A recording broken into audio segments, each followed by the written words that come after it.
Hello hello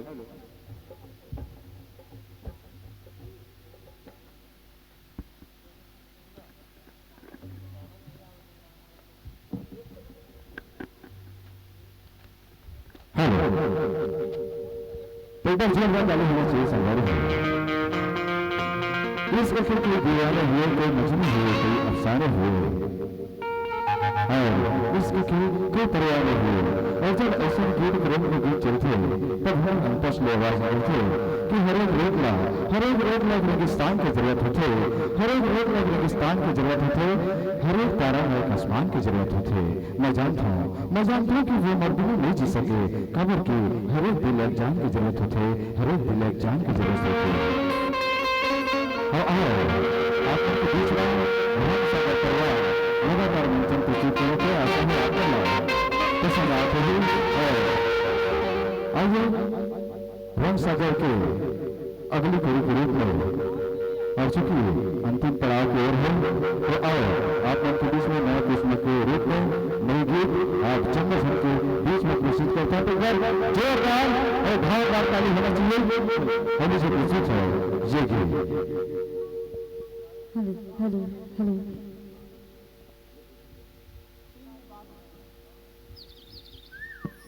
Thank you.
वो तेरी झंझा में झंझा रे बाग नदिया बाग नदिया वो तेरी झंझा में झंझा रे बाग नदिया बाग नदिया वो तेरी झंझा में झंझा रे बाग नदिया बाग नदिया वो तेरी झंझा में झंझा रे बाग नदिया।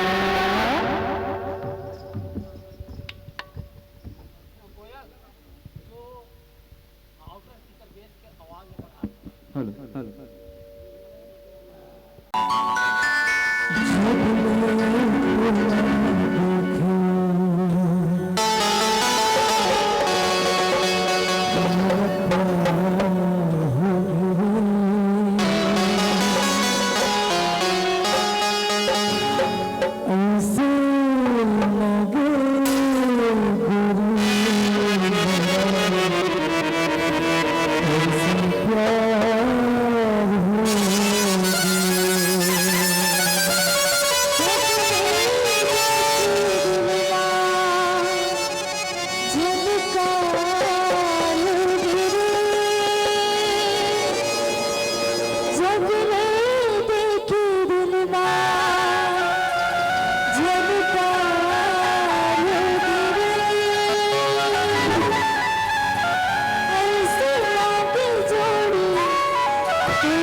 भाई सूरज यादव के स्वर में।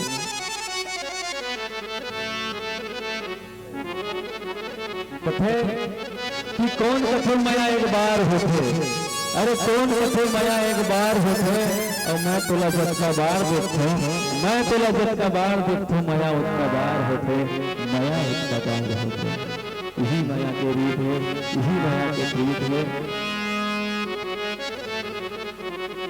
और बाबा ऐसने ही आप मतलब ज्यादा समय नहीं लें, आप सबके बीच आ जाना गौरी अब जन प्रसाद आप सबके बीच सादर समय पे एक बार जोरदार ताली से स्वागत। बोलो छत्तीसगढ़ माता की। अब बिहानिया हो गए तब तो एक योगा कर ले वो। चलो दोनों हाथ उठा के, दोनों हाथ उठाओ पहले भाई, चलो दोनों हाथ उठाना है। बोलो छत्तीसगढ़ माता की। अब आप सबके बीच आ जाना गौरी अब जन प्रसाद।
आशीर्वाद है।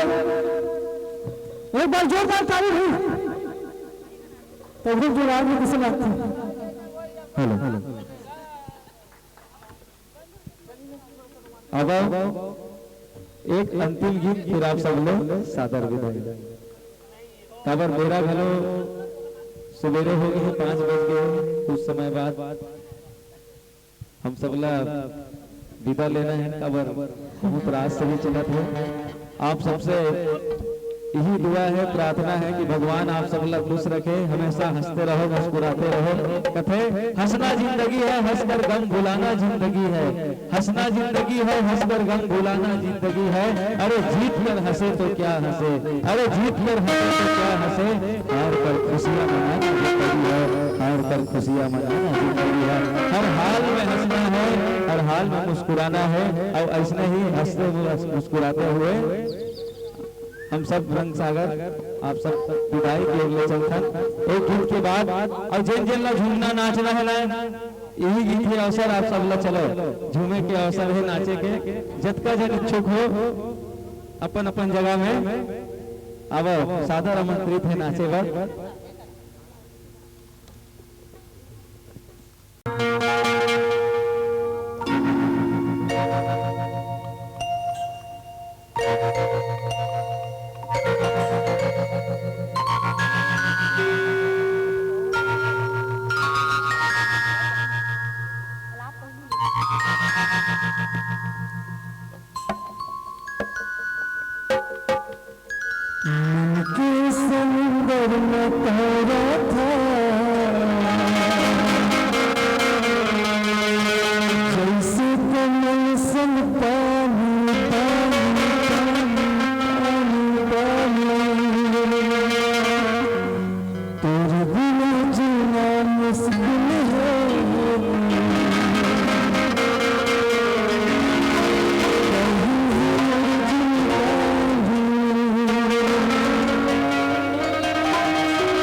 रानी सोन मछली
रात से सुबह हो गया, आप मन लगातार ठंड में बैठे हो और कार्यक्रम जो है अंतिम पड़ाव की ओर है और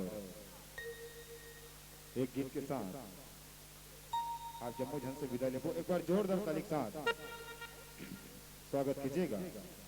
पतझड़ से पत्ते गिरते हैं मगर उठाता कौन है, पतझड़ से पत्ते गिरते हैं मगर उठाता कौन है, प्यार तो सभी करते हैं मगर निभाता कौन है। का तुम निभा पाओ फिर ताली देखो झनी बजाओ। आम के रस ला आम के रस को जोश कहते हैं और जो ताली नहीं बजा और कंजूस कहते हैं। पुराना साई सूर्य होने कहा ताली बजते ना तो कलाकार मन के जो जोश है जो उमंग है वो बढ़ता है नहीं। ठीक अंतिम गीत के साथ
भूला के मांगू बिटिया भूला के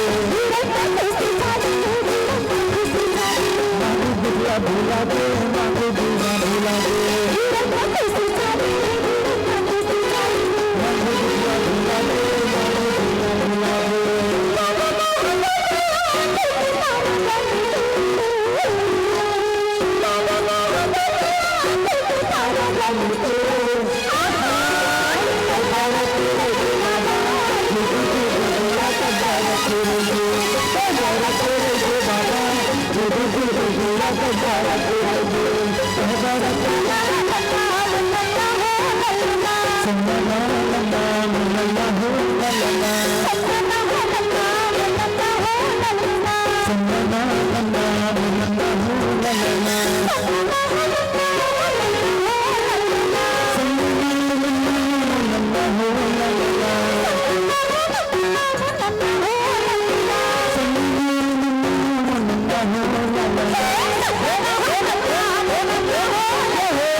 Thank you.